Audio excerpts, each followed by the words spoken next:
They told me I had to marry a stranger to save my life. But when he lifted that veil and saw my face, everything changed.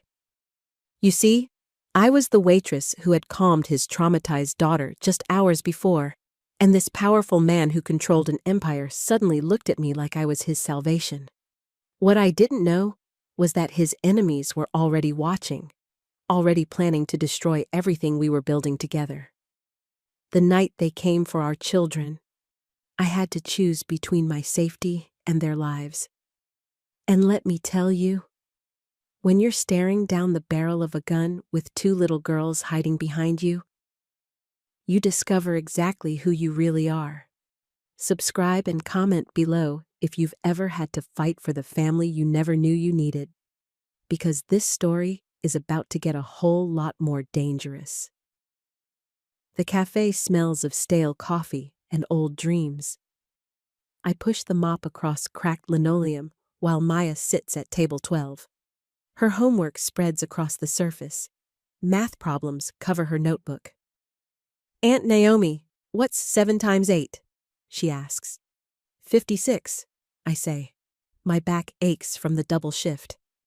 The bell above the door chimes. A black sedan idles outside. Steam rises from its exhaust in the cold night air. A man in a dark suit walks a small girl to the counter. She has curly brown hair and wide, frightened eyes. The man orders 2 hot chocolates. "Stay here, Sophia," he says. "I'll get napkins." Sophia nods. She doesn't speak. The man disappears toward the bathroom. Sophia stands alone by the register. Her hands shake. Tears fill her eyes. I set down my mop. "Hey there." She looks up at me. Her lips tremble. I kneel beside her chair. "Are you scared?" Sophia nods once. A tear rolls down her cheek. I hum an old lullaby my mother sang. The melody flows soft and low. Sophia's breathing slows. She reaches for the edge of my scarf. "Better?" I ask. Sophia clutches the fabric. She leans against my shoulder. The humming continues until her tears stop. The man returns with napkins. His eyes widen when he sees Sophia calm. "Thank you," he says. His voice is rough but grateful. Sophia doesn't want to let go of my scarf. I untie it gently and wrap it around her shoulders. "Keep it safe for me," I whisper. Sophia smiles. It's the first time she's looked happy tonight. They leave with their hot chocolate. The sedan pulls away into darkness. Maya closes her math book. "That was nice, Aunt Naomi." "She needed help," I say. We finish cleaning and lock the cafe door. The bus stop is 3 blocks away. Our apartment is another 40 minutes from there. My phone buzzes. Unknown number. Debt due by morning. My stomach drops. I delete the message and take Maya's hand. We walk faster toward the bus. The landlord knocks at dawn. His fist pounds our thin door like thunder. "Rent's late again, Carter," he shouts. I wrap my robe tighter and check the chain lock. "I have until Friday." "Not anymore. New owner bought the building. Everybody pays today or gets out." Maya sits up in her twin bed. Fear fills her eyes. "I need 3 days." I say through the door. "You need $3,000. Today." His footsteps retreat down the hallway. I sink against the wall. The eviction notice slides under our door. Maya's lip quivers. "Are we going to be homeless?" "No," I say. "I'll fix this." My phone rings. Same unknown number from last night. "Hello? Miss Carter, we need to talk." The voice is calm and professional. "About what?" "Your brother's debt. He transferred it to you before his accident. Tommy died 6 months ago. Car crash on the interstate. The police said he fell asleep at the wheel." "I don't owe anyone anything," I say. 47,000 says otherwise, with interest. My knees go weak. "That's impossible. Your brother borrowed from my employer. Now the debt belongs to you. I can't pay that. There's another way." Meet me at noon. Belleville Coffee on 3rd Street. The line goes dead.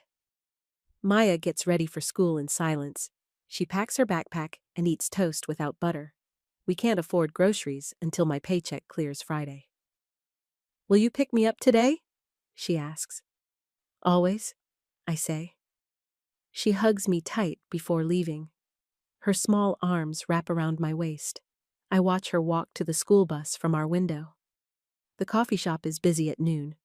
Business people order expensive drinks and check their phones. I sit in the back corner with a cup of water. A man in a gray suit approaches my table. He's tall with silver hair and kind eyes.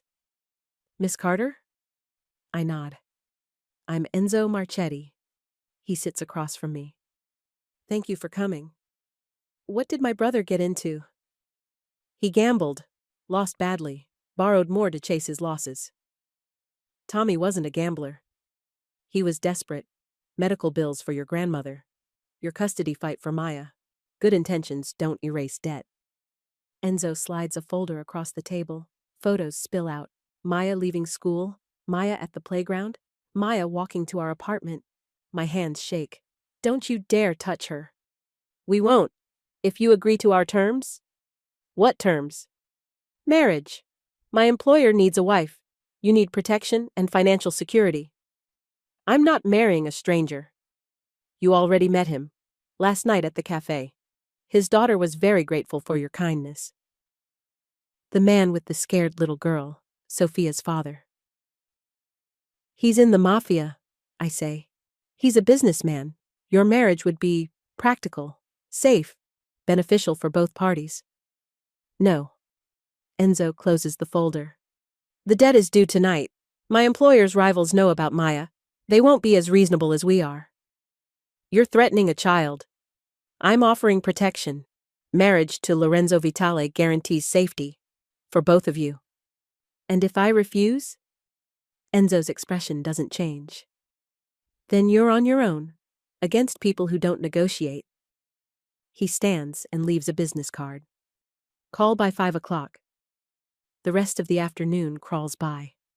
I pick up Maya from school and we walk to the library. She does homework while I research Lorenzo Vitale.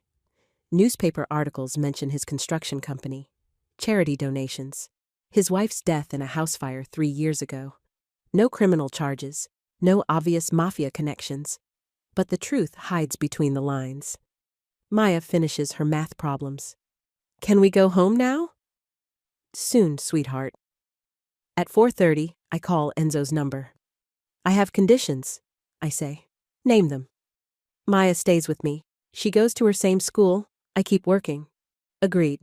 No intimacy without my consent. Of course. And if this marriage is fake, I want it in writing.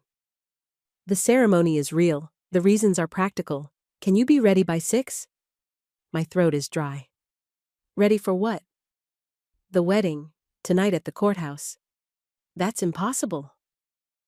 Miss Carter, men are watching your building. They won't wait much longer. I look at Maya. She colors a picture of our apartment. Her crayon box is missing half the colors, but she makes do. 6 o'clock, I say. Enzo picks us up in a black car. Maya sits beside me in the back seat. She wears her best dress and asks no questions. Are we going to a party? She finally says. Something like that, I answer. The courthouse steps are crowded with people leaving work. Enzo leads us through a side entrance. Security guards nod at him like they know who he is. A woman in a navy dress waits in a small room. She has gray hair and gentle hands.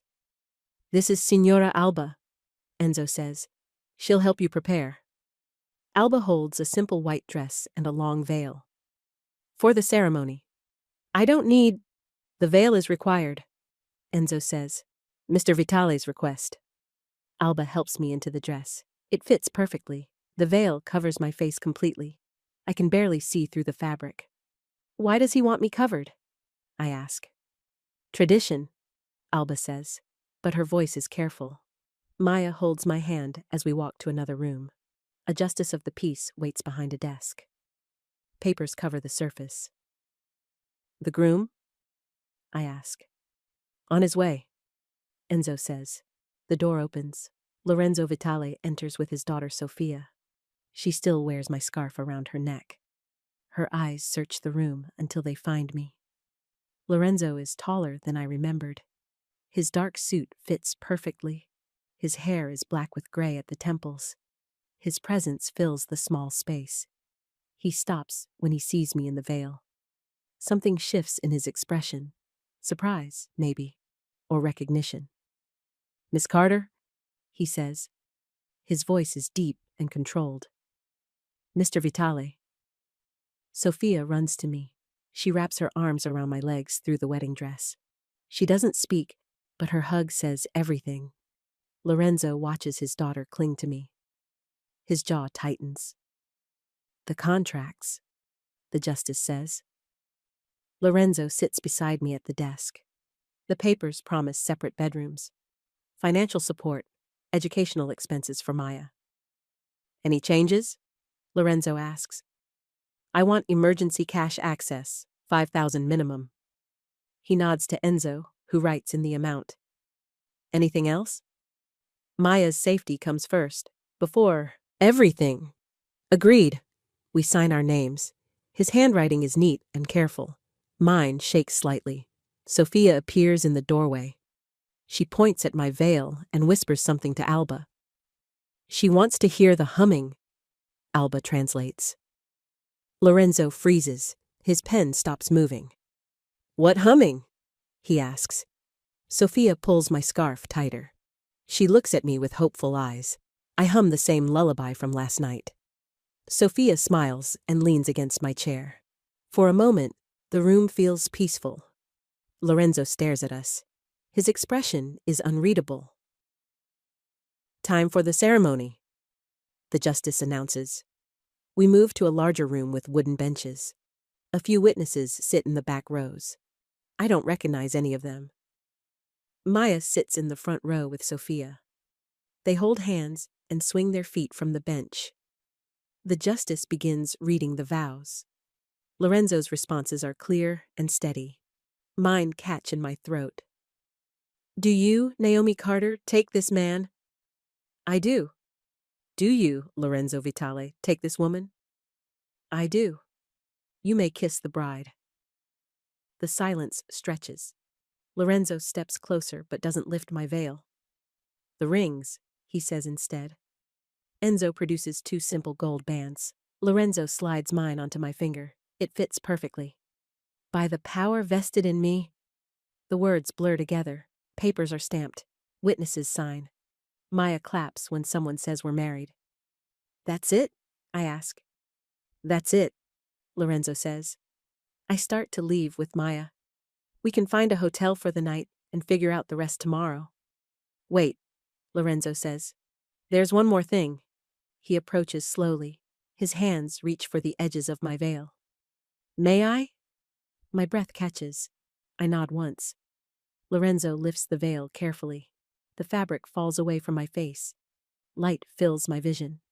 His eyes find mine. Recognition slams into his features. "It's you," he breathes. The woman from the cafe. The stranger who calmed his daughter. The person who wrapped her scarf around Sofia's shoulders. "You remember?" I say. "Sofia hasn't spoken to anyone in 3 years. Not since—" His voice trails off. "Since what?" "Since her mother died, in the fire." The pain in his voice is raw, real. This marriage isn't just about debt or protection. It's about a broken father and his silent daughter. "Mr. Vitale?" Enzo says urgently. He appears at Lorenzo's shoulder with a phone pressed to his ear. "What is it?" "Surveillance drones spotted over Miss Carter's apartment building. It's marked." Lorenzo's expression hardens. His protective instincts take over. "Whose mark?" he asks. "Russo's." Something cold moves through Lorenzo's eyes. He looks at me and Maya. "We need to leave, now." "What's wrong?" Maya asks. She senses the tension but doesn't understand it. "Nothing, sweetheart," I say. "We're going somewhere safe." Lorenzo takes my hand. His touch is warm and steady. Trust me. Outside, 2 black cars wait at the courthouse steps. Lorenzo guides us toward the first one. Enzo opens the rear door. Get in, Lorenzo says. I hesitate. This stranger is now my husband. These men are taking us somewhere unknown. Everything is moving too fast. Sophia tugs on my dress. She looks up at me with trusting eyes and holds out my scarf. Keep it, I whisper. I'll get it back later. She nods and climbs into the car. Maya follows her. I have no choice but to get in too. Lorenzo sits beside me. Enzo takes the passenger seat. The driver pulls away from the courthouse into evening traffic. Where are we going? I ask. Home, Lorenzo says. My home, where you'll be safe. For how long? Until Russo is no longer a problem. His voice carries certainty, finality, violence waiting beneath the surface. Maya leans against my shoulder. Aunt Naomi, I'm tired. Sleep, sweetheart. We'll be there soon. The city passes outside our windows. Streetlights blur into streams of gold. Sophia curls up against Lorenzo's side. He strokes her hair gently. This man can be tender. With his daughter, at least. The house has security, he says to me. Guards, cameras, safe rooms. Is that necessary? Russo wants control of my territory. Marriage weakens his claim. He won't accept that quietly. What will he do? Lorenzo's jaw tightens. Whatever it takes to break us. The car turns onto a tree-lined street. Large houses sit behind iron gates and manicured lawns. We stop at the end of the block. A 3-story townhouse rises behind black railings. Lights glow in the windows. Security guards stand at the gate. This is home, Lorenzo says. Alba appears at the front door. She helps the girls out of the car while Lorenzo offers me his hand. Welcome, Mrs. Vitale, she says. Mrs. Vitale, my new name, my new life. Inside, the house is elegant but warm. Hardwood floors, rich fabrics, family photos on the mantel. Maya and Sophia will share a room, Lorenzo says. If that's acceptable. Both girls nod eagerly. They've already become fast friends. And me? I ask. The guest suite, private bathroom, sitting area, complete privacy. Relief floods through me. He's keeping his word about separate spaces. Alba shows us upstairs. The girls' room has twin beds with matching quilts. A dollhouse sits in the corner. Books fill the shelves. It's perfect, Maya whispers. Sophia takes her hand and shows her the window seat. They sit together and look out at the garden. My room is across the hall. It's larger than our entire apartment. A fireplace, a reading chair, a door that locks from the inside. Dinner in an hour, Alba says. Ring if you need anything. She leaves us to settle in. I sit on the bed and try to process everything. This morning, I was a waitress facing eviction. Tonight, I'm married to a man I barely know. Maya appears in my doorway. Aunt Naomi? Sophia wants to show me something. What is it? Her mother's music box. She says it plays the same song you hummed. My chest tightens. The lullaby connected us before we knew who each other was. Go ahead, I say. But stay together. Maya runs back to Sophia. Their laughter echoes down the hallway. Lorenzo appears where Maya was standing. He knocks on the doorframe. May I come in? It's your house. It's your room. He waits for my permission. I nod. Lorenzo enters but keeps his distance. He stands near the window with his hands in his pockets. Thank you, he says. For today. For Sophia. She's a sweet girl. She hasn't spoken full sentences in years, only to you. Why? The night of the fire, she was in her mother's room. She heard everything. Saw. He stops. Pain flickers across his face. I'm sorry. Elena used to hum that lullaby every night. When Sophia heard you sing it, she remembered her mother. She remembered feeling safe. The silence hangs between us. This marriage might be practical, but the emotions underneath are real. The men outside? I say. The security? Is it always like this? No. Russo escalated things when he learned about our marriage. He's forcing a response. What kind of response? Lorenzo's eyes find mine. They're dark and serious. The kind that ends with him unable to threaten what's mine. The possessiveness in his voice should scare me. Instead, it makes me feel protected. I won't let him hurt you, Lorenzo says. Or Maya, or Sophia. That's a promise. A loud beep echoes through the house. Lorenzo's phone buzzes immediately. Enzo's voice comes through the speaker. Perimeter alert. Drone activity on the north side. Lorenzo moves to the window. He pulls the curtain aside and scans the garden. There, he points. A small aircraft hovers above the tree line. Its camera lens catches the security lights. How long has it been there? I ask. Long enough. Lorenzo pulls out his phone. Enzo, bring it down. Through the window, I watch a security guard raise some kind of device. The drone sparks and crashes into the garden. Russo's calling card, Lorenzo says. He wants us to know he's watching. My mouth goes dry. What happens now? Now we get ready. This was just reconnaissance. Ready for what? Lorenzo turns from the window. His expression is grim. War. The next morning arrives with coffee and uncertainty. I wake in the guest room to unfamiliar sounds. Footsteps in the hallway. Voices downstairs. The hum of security systems. Maya sleeps peacefully in the girls' room. Sophia curls against her side. They look like sisters already. Downstairs, Lorenzo sits at the kitchen island with a laptop. He wears jeans and a white shirt. His hair is damp from the shower. Good morning, he says without looking up. Morning. Alba sets a coffee cup in front of me. Steam rises from the dark liquid. The first sip is perfect. The girls? Lorenzo asks. Still sleeping. Good. They need rest after yesterday. Enzo enters through the back door. His suit is wrinkled. His face is tired. Report, Lorenzo says.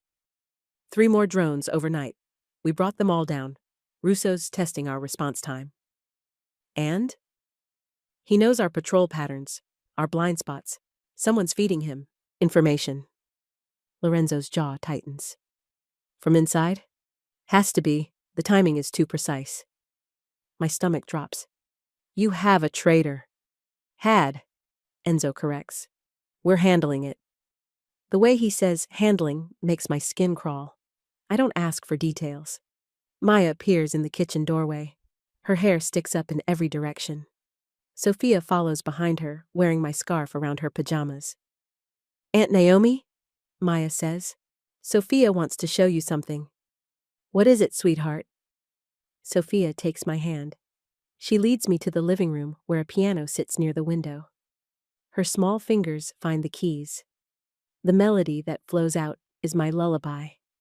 The same song I hummed at the cafe. Sophia plays it perfectly. Mama taught me, Sophia whispers. Her voice is soft but clear. Lorenzo appears in the doorway.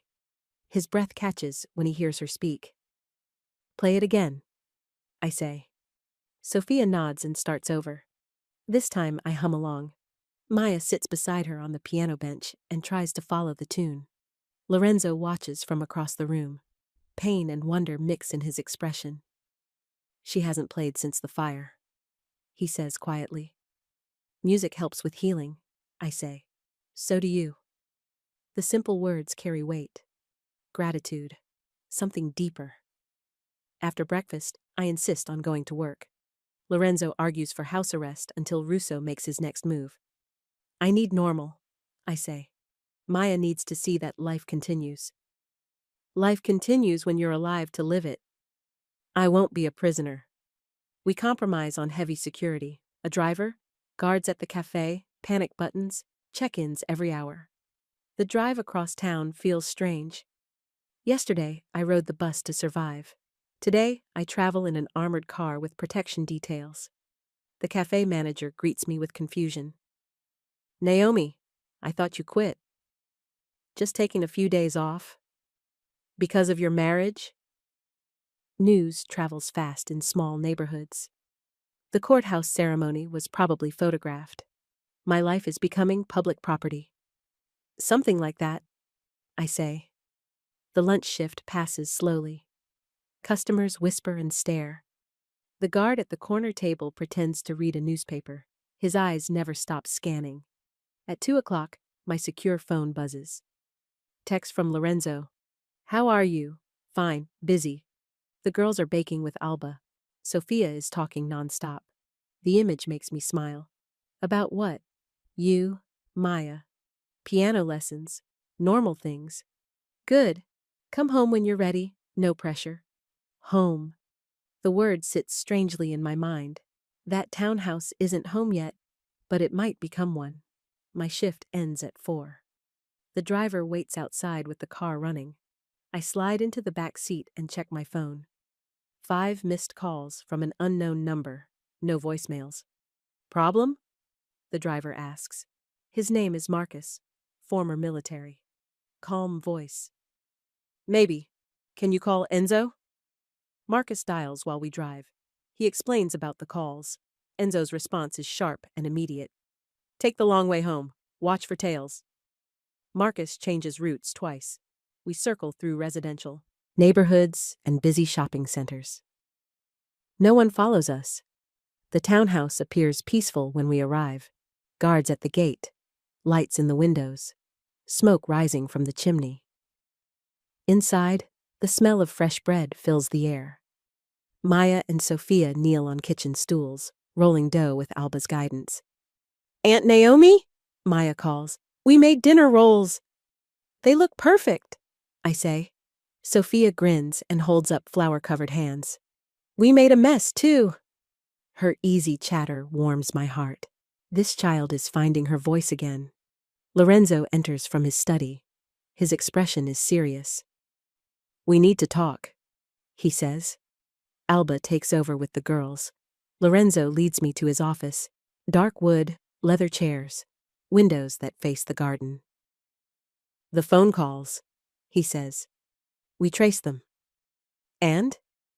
Payphone 3 blocks from your old apartment, Russo's territory. My hands shake. I sit in the chair across from his desk. What did he want? To rattle you, to remind you he's still out there. Is it working? Lorenzo's eyes find mine. Are you rattled? Yes. Good. Fear keeps you careful. He moves around the desk and sits on its edge, close enough to touch but respecting my space. There's something else, he says, about the fire, about Elena. My breath catches. The pain in his voice is raw. You don't have to. You need to understand what we're dealing with, who Russo really is. Lorenzo stares out the window. His hands clench and unclench. Elena and I met in college. She was studying music therapy. I was different then, before the family business consumed everything. What happened? We married young, had Sophia, tried to build something normal. But my father died. The business needed leadership. Russo expected to inherit control since he was older, more experienced. But you got it instead. The board chose me. Russo never forgave that decision. Lorenzo's voice grows quieter, more strained. Elena supported my choice to legitimize operations, turn everything legal. Russo wanted to expand into drugs, human trafficking, dirty money. He disagreed with your direction. He declared war on it. The room grows still.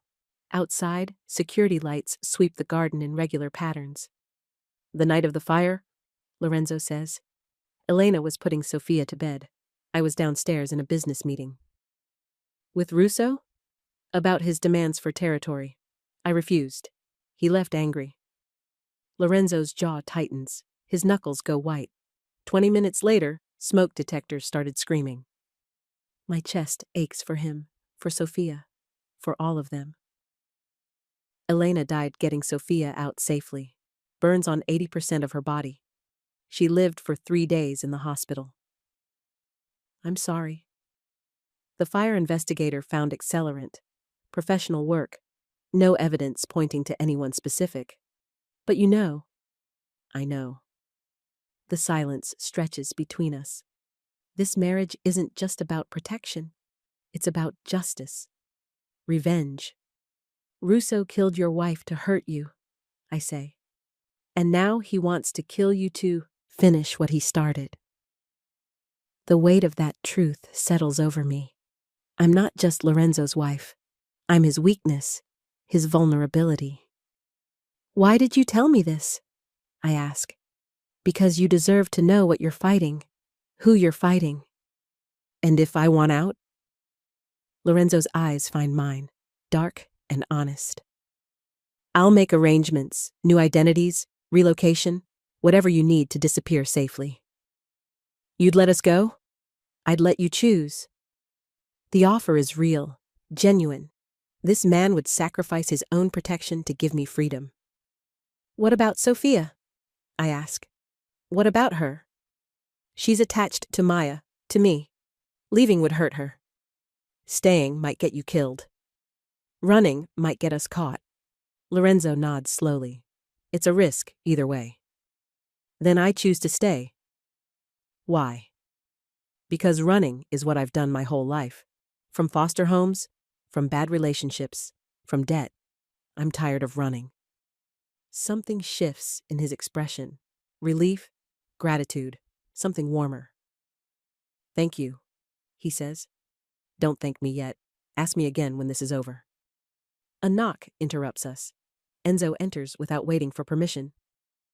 We have a problem, he says. What kind of problem? The girls. They're not in their room. My blood turns cold. What do you mean? Alba went to call them for dinner. Their beds are empty, windows open. Lorenzo and I rush upstairs. The girls' room is exactly as Enzo described. Quilts pulled back, window screen removed, cold air flowing through the opening. Maya! I shout. No answer. Lorenzo examines the window. No signs of struggle. They climbed out voluntarily. Why would they do that? Kids explore. Maybe they thought it was safe. Enzo coordinates the search from downstairs. Guards fan out across the property. Radios crackle with position reports. Garden's clear. Nothing on the north side. Checking the shed, Lorenzo and I search the house room by room. Closets, bathrooms, underbeds. The girls are nowhere inside. My phone rings. Unknown number. Answer it, Lorenzo says. Speakerphone. Hello? Mrs. Vitale. The voice is smooth and cold. Who is this? Someone who has what you want. Lorenzo's face goes deadly still. He signals Enzo to start tracing the call. I want nothing from you, I say. Are you sure? 2 little girls, brown hair, big eyes, very scared. My knees buckle. Lorenzo catches my arm. Don't hurt them, I whisper. That depends entirely on you. What do you want? A trade, you for them, simple. When? Where? Midnight, the old pier at Harbor Point. Come alone. I'll be there. Mrs. Vitale, if I see any security, any backup, any tricks at all, the children die. The line goes dead. Lorenzo is already moving. He pulls out his own phone and speed dials. Full tactical, Harbor Point, 30 minutes. He said, come alone. I say, I'm not sending you into a trap. And I'm not letting Maya and Sofia die because of our war. We stare at each other. The argument builds between us without words. There's another way, Enzo says. He stands in the doorway with a tablet. Security footage from 15 minutes ago. The screen shows Maya and Sofia climbing out their bedroom window. They drop into the garden and run toward the back gate. They weren't taken, I realize they left on their own. Why? Lorenzo asks. Enzo taps the screen. The footage rewinds to show what happened before the girls' escape. A man in dark clothing appears at the garden wall. He calls to them through the fence. Maya and Sophia approach cautiously. Can you enhance the audio? Lorenzo asks. Enzo adjusts settings. The man's voice becomes clearer. Your aunt is in trouble. I'm here to help, but you have to come with me now. Maya's response is faint but audible. Aunt Naomi said never go with strangers. I work with her husband. Lorenzo sent me. Sophia grabs Maya's hand. They whisper together before nodding at the man. Smart girls? The man continues. Climb over the wall. I'll catch you. The footage shows them escaping exactly as he instructed. Russo used their trust against them, I say. And their love for you, Lorenzo adds. His voice is filled with rage. My phone buzzes. Text message from the unknown number. A photo appears. Maya and Sophia sitting in what looks like a warehouse. They're unharmed but frightened. Another message follows. 11:30 now. Harbor Point. Clock is ticking. He moved up the timeline, I say. To prevent us from planning, Lorenzo says. I have to go. We have to go. He'll kill them if he sees backup. He'll kill you regardless. This isn't a trade, it's an execution. Lorenzo moves to a wall safe behind his desk. His fingers work the combination quickly. The door swings open to reveal weapons, cash, documents. He pulls out a handgun and checks the magazine. You know how to shoot? He asks. No. Then stay behind me and do exactly what I say. Lorenzo, Maya and Sophia are my family now. I don't abandon family. The words hit me harder than expected. Family, not just marriage, not just protection, something real and lasting. Enzo appears with tactical gear, bulletproof vests, earpieces, night vision equipment. Sniper positions are set, he reports. Harbor Point is surrounded. Good. If this goes wrong, take out Russo first. Worry about everything else after. We drive toward Harbor Point in silence. The city blurs past our windows. Streetlights create pools of yellow in the darkness. My hands won't stop shaking. Maya's face fills my mind. Her trust, her love, her absolute faith that I'll always protect her. Hey, Lorenzo says. He covers my hand with his. We'll get them back. Promise? Promise. His touch steadies me. Warmth spreads from his fingers to mine. When this is over, I say, when we're all safe, I want to try. Try what? Being a real family, not just a marriage of convenience. Lorenzo's breath catches. Something shifts in his expression. Are you sure? Ask me again in an hour. Harbor Point spreads before us. Empty. Warehouses, broken streetlights, the smell of salt water and decay. There, Enzo points. Pier 7. A single figure waits at the end of the wooden structure. Behind him, the black water stretches toward the horizon. That's not Russo, Lorenzo says. One of his men? Maybe. Or a trap. The car stops 50 yards from the pier entrance. Lorenzo checks his weapon one more time. Stay close. Trust me. And whatever happens, don't try to be a hero. What about Maya and Sophia? We bring them home. We walk toward the pier together. The wooden planks creak under our feet. Waves lap against the posts below us.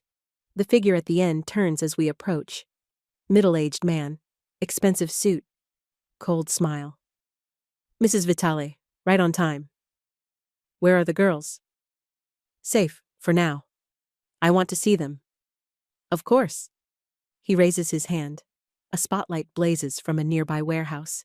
The beam illuminates two small figures tied to chairs on a loading dock. Maya and Sophia sit 50 yards away. They're scared, but unharmed. There, the man says. Satisfied? Let them go.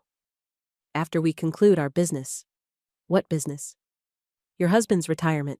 Permanent retirement. Lorenzo steps forward. I'm right here, Russo. The man laughs. I'm not Russo. I'm his accountant. He prefers to avoid the messy work. Where is he? Watching, learning, planning his next move. A red dot appears on Lorenzo's chest. Laser sight from the warehouse. Sniper, I whisper. I know. Lorenzo's hand moves slowly toward his gun. The accountant notices and shakes his head. I wouldn't. The children are in the same line of fire. We're trapped, exposed, exactly where Russo wanted us. What does he want? I ask. Control, territory, respect, everything your husband took from him. The business is legitimate now. Legitimacy is weakness. Russo understands strength. The red dot moves to my chest, then back to Lorenzo. The sniper is playing with us. Here's what happens next, the accountant says. Mr. Vitale transfers all assets to Russo, signs the papers, then retires permanently. And if he refuses? The girls die, then you, then him. And if he agrees? The girls live, you live, he retires. It's a lie. We all know it's a lie. But what choice do we have? Lorenzo starts to speak. A gunshot cracks across the water. The accountant staggers. Red blooms across his white shirt. Sniper down. Enzo's voice comes through our earpieces. Move! Lorenzo shouts. We run toward the warehouse. More gunshots erupt around us. Sparks fly from the metal railings. Get to the girls! Lorenzo veers left while I head right toward the loading dock. Maya and Sophia struggle against their restraints. Aunt Naomi! Maya screams. I'm coming! A figure emerges from behind the shipping containers. Tall man, dark hair, expensive gun, Vincenzo Russo. Mrs. Vitale, he says. His voice is cultured, polite. How lovely to finally meet. Let them go. In time, he approaches slowly. His gun remains pointed at the ground. You know, I had plans for your husband. Quick death, efficient, professional. But you changed those plans. This marriage, this family, it gives him something to lose. Russo stops 5 feet away, close enough to see his eyes. They're empty, calculating. Now I can make him suffer. Watch everything he loves burn, just like Elena. You killed her. I removed an obstacle. She made Lorenzo weak, sentimental. And now? Now I remove another obstacle. Russo raises his gun toward Maya and Sophia. Time slows. My body moves without conscious thought. I throw myself between the weapon and the children. The gun swings toward me. A shot rings out. Fire explodes through my shoulder. I hit the ground hard. Naomi! Lorenzo's voice echoes across the warehouse. More gunshots, shouts, running footsteps. Through the pain, I see Lorenzo tackle Russo. They fight for control of the weapon. Russo is stronger, but Lorenzo is desperate. The knife! Sophia shouts. She's worked one hand free. A small blade gleams in her fingers. She cuts through Maya's ropes. The girls run toward me while Lorenzo and Russo struggle 10 feet away. Get behind the containers, I tell them. But you're bleeding. I'm fine. Go. They disappear behind steel barriers just as Russo breaks free. His gun swings toward Lorenzo. I force myself up despite the pain. My good arm grabs a metal pipe from the loading dock. Russo! He turns toward me. The pipe connects with his skull. He drops like a stone. Lorenzo stares at me. Blood soaks my shirt. My legs wobble. Nice swing, he says. Thanks. I collapse against the shipping container. Maya and Sophia rush to my side. Is he dead? Maya whispers. Lorenzo kneels beside Russo's motionless form. He checks for a pulse. No, but he'll have a hell of a headache. Sirens wail in the distance. Red and blue lights flash through the warehouse windows. Police? I ask. Enzo called them. This ends tonight. Lorenzo helps me to my feet. His arm circles my waist for support. The shoulder needs medical attention, he says. Later. Are you hurt? Bruised. Nothing serious. Sophia and Maya each take one of my hands. We walk slowly toward the warehouse exit. Aunt Naomi, Maya says, when we get home, can we have hot chocolate? With marshmallows? Lots of marshmallows. Deal. Outside, paramedics wait with an ambulance. Police cars surround the warehouse. Enzo coordinates with the officers. It's over, Lorenzo says. He's not talking to me. He's talking to himself. The threat? Russo's in custody. His organization is finished. No one else wants a war. The paramedic cleans and bandages my shoulder. Through and through wound. Painful, but not serious. You'll need stitches, she says, and antibiotics. Can I go home first? Hospital first, home after. Lorenzo helps me into the ambulance. Maya and Sophia climb in beside me. We're all staying together, he says. What about everything else can wait? The ambulance doors close. We drive toward the hospital through empty streets. Sophia curls against Lorenzo's side. Maya leans against my good shoulder. Family. Real family. Lorenzo? Yeah? Earlier, when I said I wanted to try being a real family, I remember. I still mean it. His eyes find mine, warm, grateful, full of possibilities. Ask me again in an hour, he says, echoing my earlier words. I smile despite the pain. I will. The hospital smells of antiseptic and fear. Maya sits beside my bed while nurses check my bandages. Sophia curls in the chair by the window. Does it hurt? Maya asks. A little, I say. But I'm okay. Lorenzo stands near the door. His clothes are torn from the fight. Blood stains his shirt collar. The doctor wants to keep you overnight, he says. I want to go home. Naomi, please, the girls need normal. I need normal. His voice is gentle. You took a bullet tonight. And you saved us all. Something shifts in his expression. Pride mixed with worry. The doctor enters with discharge papers. She explains wound care and medication schedules. No heavy lifting. Rest for a week. Can she travel? Lorenzo asks. Short distances. Nothing strenuous. Good enough. We leave the hospital at dawn. Pink light spreads across the sky. The city looks peaceful after last night's violence. In the car, Sophia reaches for my good hand. Are you really okay? I'm really okay. Promise? Promise. Maya leans against my shoulder. Can we stay home today? All of us? Lorenzo's eyes find mine in the rear-view mirror. Would you like that? Yes. The townhouse appears exactly as we left it. Guards at the gate, lights in the windows, home. Alba waits at the front door. Her eyes are red from crying. Thank God, she whispers. She hugs each of us carefully. Inside, the breakfast table is set for 4. Pancakes wait under a warming cover. Orange juice fills crystal glasses. You didn't have to... I start. Family eats together, Alba says, especially after a night like that. We sit around the table. Maya cuts Sophia's pancakes into tiny pieces. Lorenzo butters toast with steady hands. What happens now? I ask. Now we live, he says. And Russo? Prison. Federal charges. He won't see daylight for 20 years. The relief is overwhelming. We're safe. Really, truly safe. After breakfast, the girls curl up in the living room with books. Lorenzo helps me upstairs to rest. You don't have to babysit me, I say. I want to. He settles in the chair beside my bed. His presence is comforting. Lorenzo? Yeah? Thank you for everything. You don't need to thank me. Yes, I do.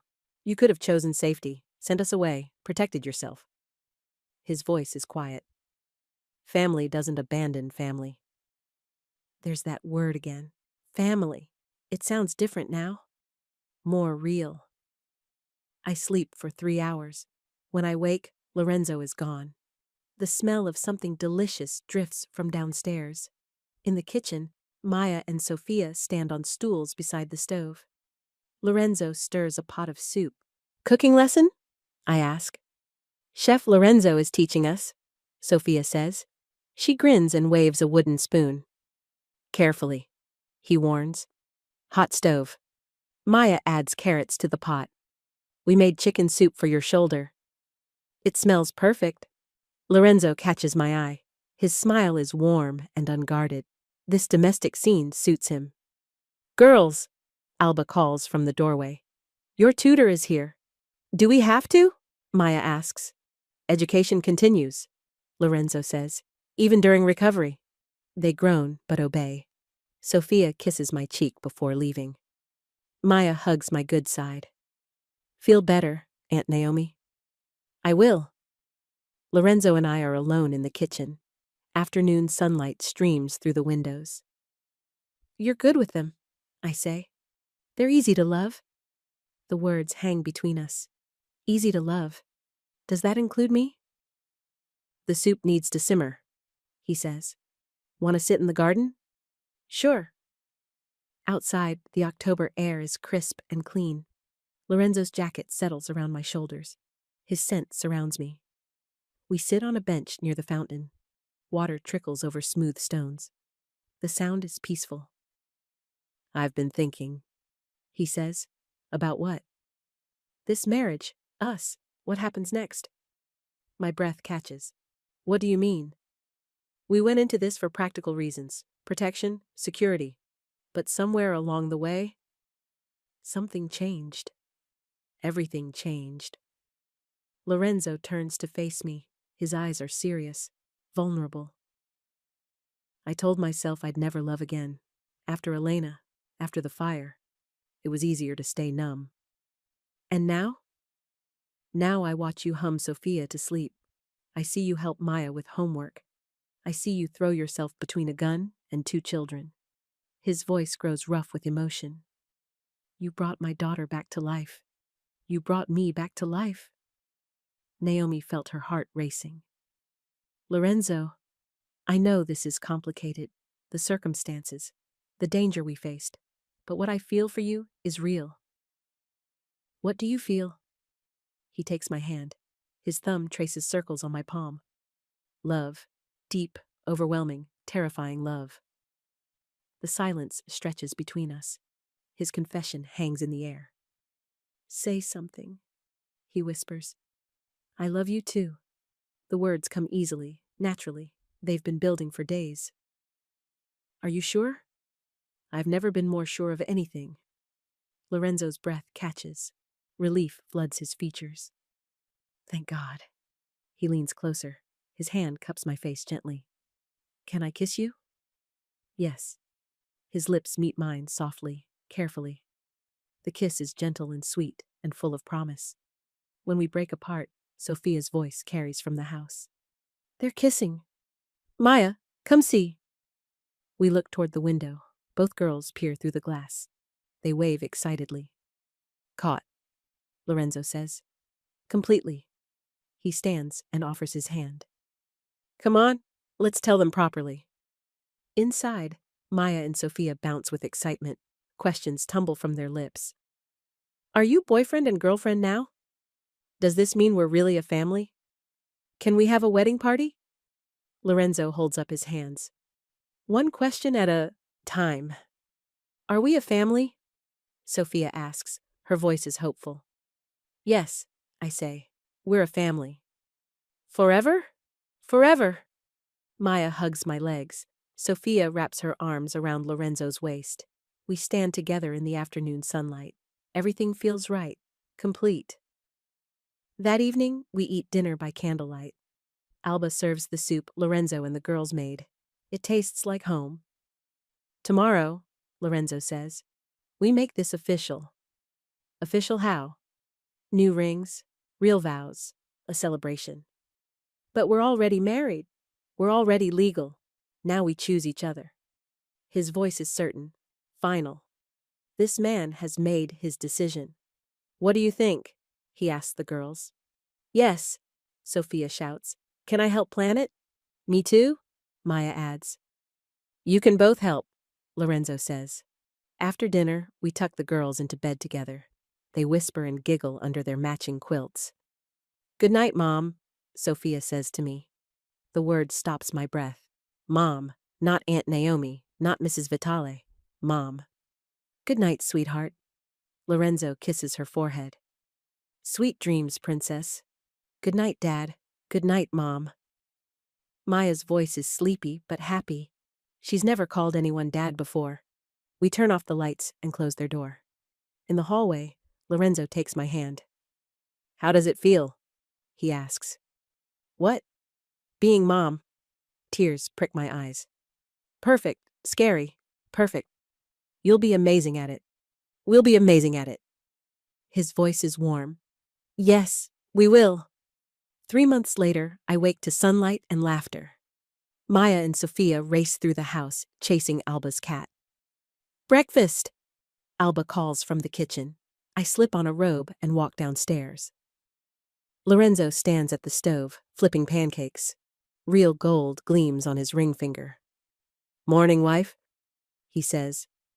Morning, husband. He kisses my cheek. His lips are warm and familiar.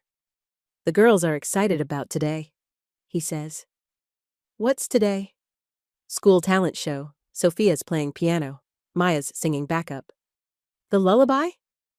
Of course. Pride fills my chest. Those two girls have become inseparable, sisters in every way that matters. And tonight? I ask. Date night. Alba's babysitting. Where are we going? Surprise. Lorenzo's surprises are usually perfect. Quiet restaurants, long walks, simple pleasures. Maya appears in the kitchen doorway. Her hair is braided with ribbons. Sophia follows behind her, wearing her best dress. Ready for the show? I ask. Ready? Sophia says. Her voice is clear and confident. We drive to school together. The auditorium is packed with families. Lorenzo finds seats in the front row. When the girls take the stage, the room goes quiet. Sophia's fingers find the piano keys. The melody flows pure and sweet. Maya's voice joins in, clear, true, beautiful. The lullaby fills the auditorium. In the front row, I hum along softly. Lorenzo takes my hand. His fingers intertwine with mine. Our rings catch the stage lights. Look at them, he whispers. Sophia and Maya glow under the spotlights. Their voices blend perfectly. They've found their harmony. When the song ends, applause erupts. Parents cheer. Children whistle. That's my family, Lorenzo says quietly. Pride fills his voice. Our family. Our family. The girls run to us after their performance. Hugs and congratulations surround us. Did you hear us? Sophia asks. Every note, I say. You were perfect. Both of you, Lorenzo adds. That evening, we drive to a hilltop restaurant overlooking the city. Candles flicker on our table. Wine sparkles in crystal glasses. Happy? Lorenzo asks. Completely. Any regrets? None. He reaches across the table. His hand covers mine. I have something for you. It's not my birthday. It's our anniversary, 3 months since the real wedding. Lorenzo pulls out a small velvet box. Inside, a pendant catches the candlelight. A musical note crafted in diamonds. For the woman who brought music back to my house. My breath catches. It's beautiful. Like you. He fastens the necklace around my throat. His fingers brush my skin gently. I love you, Naomi Vitale. I love you too. The drive home is peaceful. City lights blur past our windows. Classical music plays softly on the radio. Lorenzo? Yeah? Do you think Elena would approve of us? His voice is thoughtful. I think she'd want Sophia to be happy, to feel safe, to have a mother who loves her. And you? Would she want you to be happy? She made me promise something before she died. What? To find love again, to give Sophia a complete family. The silence stretches between us, comfortable and warm. I think we kept that promise, I say. I think we did. At home, Alba meets us at the door. Her smile is knowing. The girls are asleep, she says. They waited up as long as they could. Thank you, Lorenzo says. For what? For helping us become a family? Alba's eyes grow misty. You did that yourselves. Upstairs, we check on Maya and Sophia. They sleep peacefully in their twin beds. Sophia clutches the scarf I gave her that first night. Maya holds a photo of all four of us. Sweet dreams, I whisper. In our bedroom, Lorenzo and I get ready for bed. The routine is comfortable now, familiar. Naomi? Yeah? Thank you. For what this time? For choosing us, for staying, for loving Sophia, for loving me. I move to where he stands by the window. The garden spreads below us. Security lights sweep the perimeter. Thank you for protecting us, for keeping your promises, for showing me what real love looks like. His arms circle my waist. I lean back against his chest. What do you see when you look out there? He asks. Home, safety, tomorrow. And when you look at us, at this family? Forever. Lorenzo's lips press against my temple. His voice is soft. Forever sounds perfect. Outside, the city sleeps peacefully. Inside, our family dreams safely. 6 months ago, I was a waitress facing eviction. Tonight, I'm a wife and mother living in contentment. The journey wasn't easy, the cost was high, but every moment led us here. To this house, to this family, to this love. Sophia's laughter echoes from her dreams. Maya stirs and settles deeper into sleep. They're happy, Lorenzo says. So are we. Yes, we are. I close my eyes and listen to the sounds of home, breathing, heartbeats, the promise of tomorrow. Lorenzo? Ask me again if I want to try being a real family. His chest rumbles with quiet laughter. Do you want to try being a real family? I turn in his arms. His eyes are warm in the moonlight. We already are. The weeks after Russo's arrest pass like a slow exhale. Spring arrives with cherry blossoms and longer days. Maya and Sophia play in the garden while I watch from the kitchen window. They look happy, Alba says. She kneads bread dough at the counter. They are happy? And you? I consider the question. I'm learning how to be happy. Learning? I spent so long just surviving. This is different. Alba's knowing smile warms the room. Different is good. Lorenzo enters through the back door.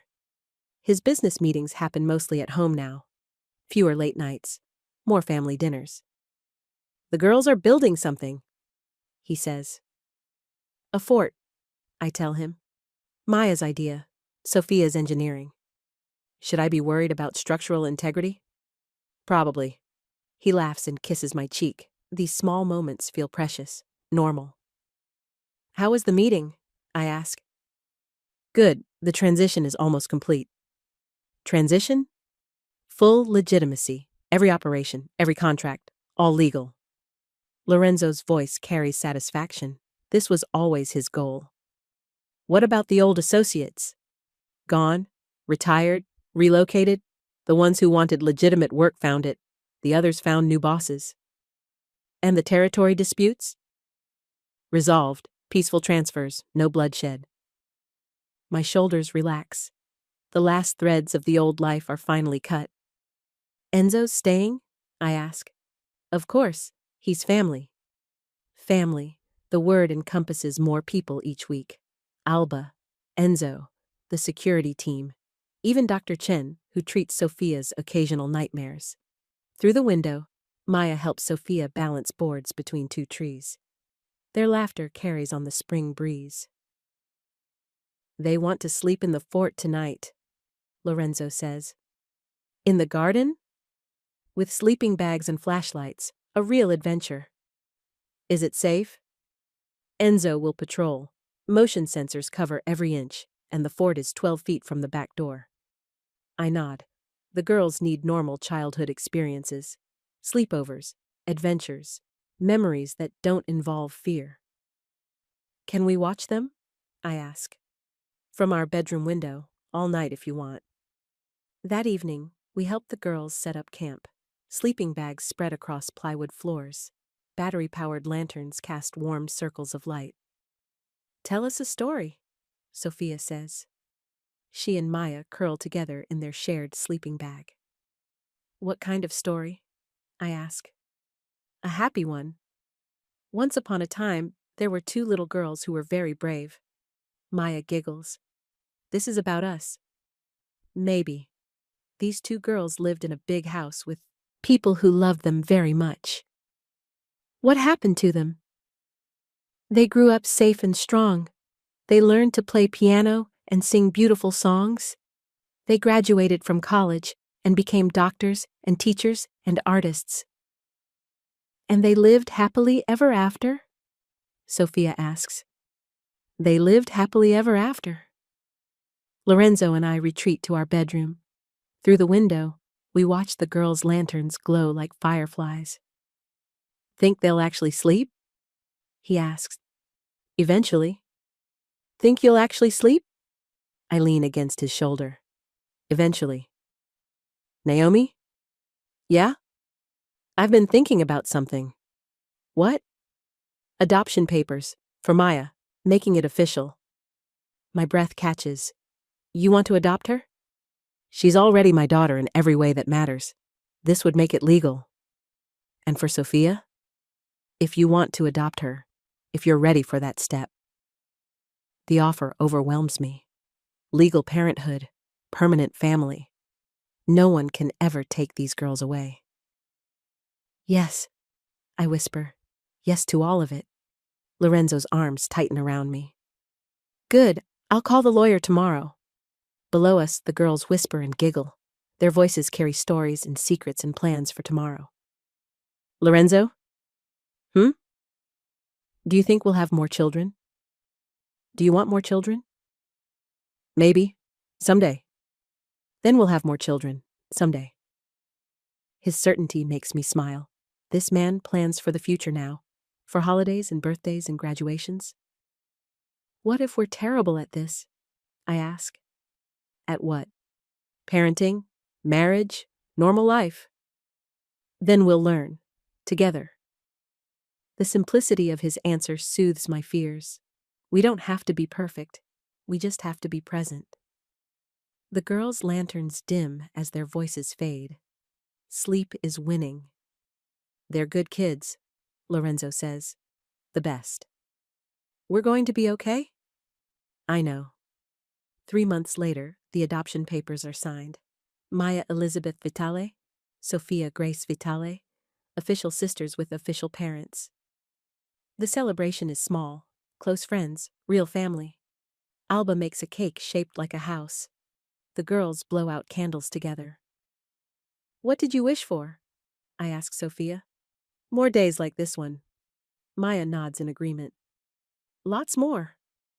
That night, Lorenzo and I sit in the garden. The cherry tree drops pink petals across the grass.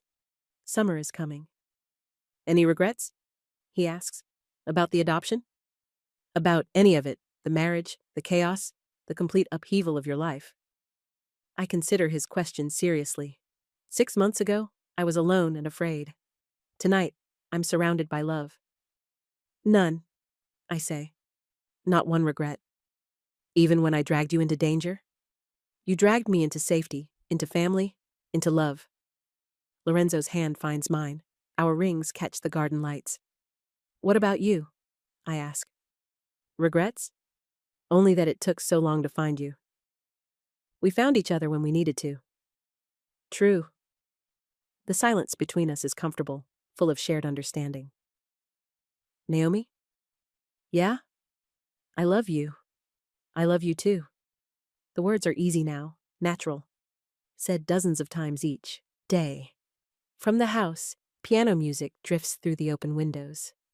Sophia practices her scales while Maya does homework at the kitchen table. "Sounds like home," Lorenzo says. "Sounds perfect." 1 year later, I wake to children's laughter and sunlight streaming through lace curtains. The smell of bacon and fresh coffee draws me downstairs. The kitchen bustles with morning energy. Maya sets the table while Sophia helps Alba flip pancakes. Lorenzo reads the newspaper and drinks espresso. "Morning, beautiful," he says when I appear. "Morning, handsome." Sophia runs to hug my legs. At 8 years old, she's gained confidence and height. Her voice carries easily through the house. "Mama, can we have a picnic today?" she asks. "Mama," the word still stops my breath with its sweetness. "If the weather holds," I say. "It will," Maya announces. At 9, she's become the family meteorologist. "The clouds are the happy kind." "The happy kind?" "Fluffy and white, like cotton balls." Lorenzo folds his newspaper. "Cotton ball clouds it is. Picnic in the park after lunch." "Can we bring Enzo?" Sophia asks. "And Alba?" Maya adds. "The more the merrier," I say. We gather around the breakfast table, pancakes and fruit, orange juice and milk, the morning ritual that anchors our days.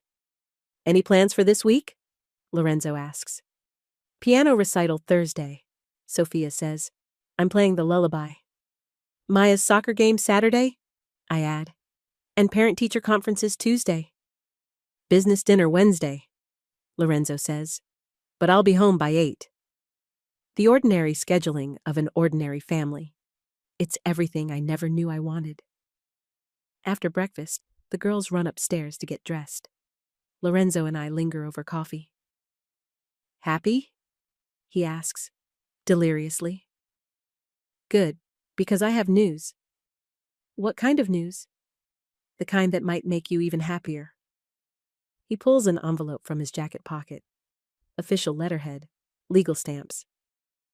"The last of Russo's appeals was denied," he says. "Life sentence, no parole." Relief floods through me. The final chapter of our old life is closed. "It's really over," I say. "Really, truly over." "And the business?"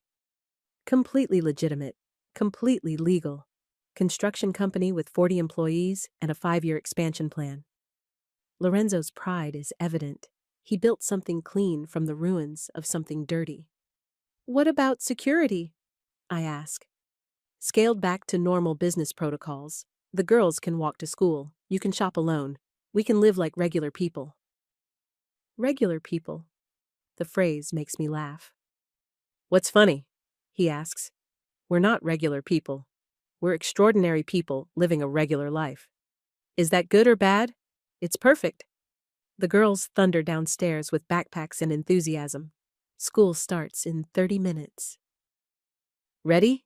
Lorenzo asks. "Ready." We pile into the car for the short drive to elementary school. Maya and Sophia chatter about tests and friends and playground politics. At school, they hug us goodbye without embarrassment. Other parents wave and smile. We're part of the community now. "Mrs. Vitale," Sophia's teacher calls. "Could I speak with you?" My heart skips. Is something wrong? Oh no, quite the opposite. Sophia's reading level has jumped 2 grades this semester. Her confidence has really blossomed. Pride swells in my chest. She's worked hard. She has. But it's more than that. She feels secure, loved. It shows in everything she does. Tears prick my eyes. This child who barely spoke a year ago is now thriving. "Thank you," I whisper. "For what?" "For seeing her. For believing in her. That's what teachers do." The drive home passes in comfortable silence. Lorenzo's hand rests on my knee. The radio plays classical music. "What are you thinking about?" he asks. "How different everything is." "Different how?" "A year ago, I was afraid every minute. Now I'm afraid of nothing." "Nothing?" Well, maybe spiders, and Maya's teenage years, and Sophia dating eventually. Lorenzo laughs. We'll handle all of that when it comes. Together? Together. At home, Alba has already started lunch preparations. Sandwiches and fruit. Lemonade in a glass pitcher. For the picnic? I ask. For the picnic. The afternoon unfolds like a perfect dream. Blankets spread under oak trees, children playing while adults watch and laugh. Enzo arrives with a soccer ball. Maya challenges him to a game while Sophia picks wildflowers. She's making a bouquet for the kitchen table, Lorenzo explains. Everything's prettier with flowers, Sophia announces. Just like everything's better with family, Maya adds. They speak with the wisdom of children who know they're loved. As the sun sets, we pack up our picnic. The girls run ahead while Lorenzo and I walk slowly behind them. Good day? He asks. The best? Every day feels like the best lately. Because every day is the best. At home, we follow our evening routine. Dinner together, homework supervised, baths and pajamas, stories before bed. Will you sing to us? Sophia asks. She and Maya curl together in Sophia's bed. Of course. I hum the lullaby that brought us all together. Their breathing slows. Their eyes grow heavy. Mama? Sophia whispers. Yes, sweetheart.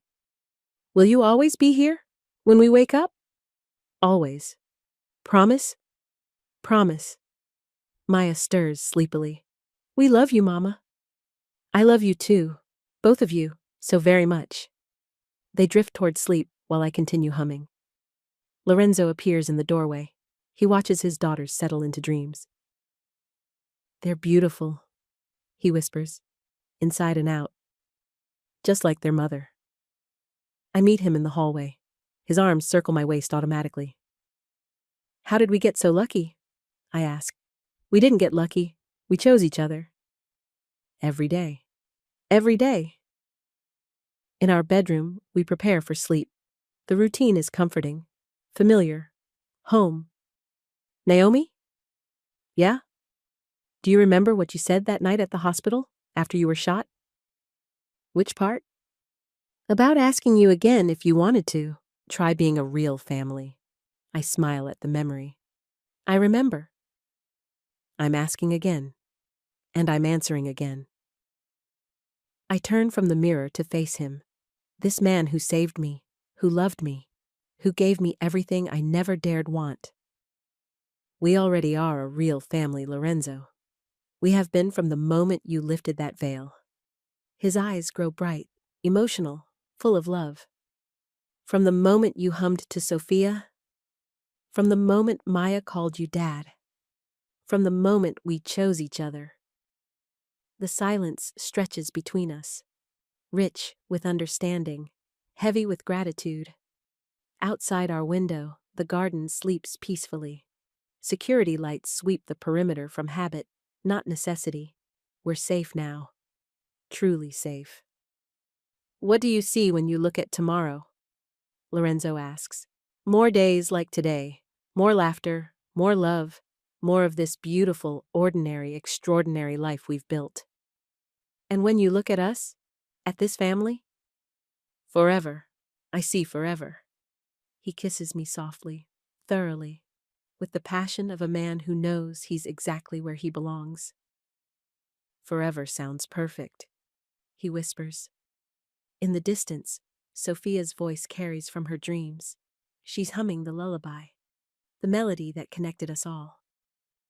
Listen, I whisper. We stand perfectly still and listen to our daughter make music in her sleep. Happy music, safe music, home music. She's singing, Lorenzo says. Wonder fills his voice. She's singing because she knows she's loved. We all are. The next morning brings sunshine and children's voices calling from downstairs. Saturday morning, pancakes and piano practice, soccer games and grocery shopping. I slip on my robe and pad downstairs. Sophia sits at the piano bench, playing the lullaby with perfect pitch. Maya stands beside her, humming harmony.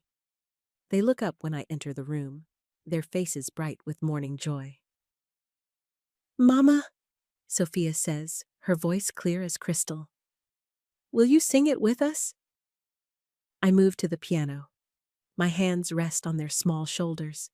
Our voices blend together in the melody that brought us home. Lorenzo appears in the doorway. His eyes are bright with unshed tears. Alba wipes her hands on her apron and listens with a grandmother's pride. When the song ends, Sophia looks up at me with shining eyes. Sing it again, Mama. I smile and stroke her hair. Always, sweetheart. Our voices rise together. 3 generations of love. 3 notes in perfect harmony. 3 hearts beating as one. We are finally, completely, eternally home.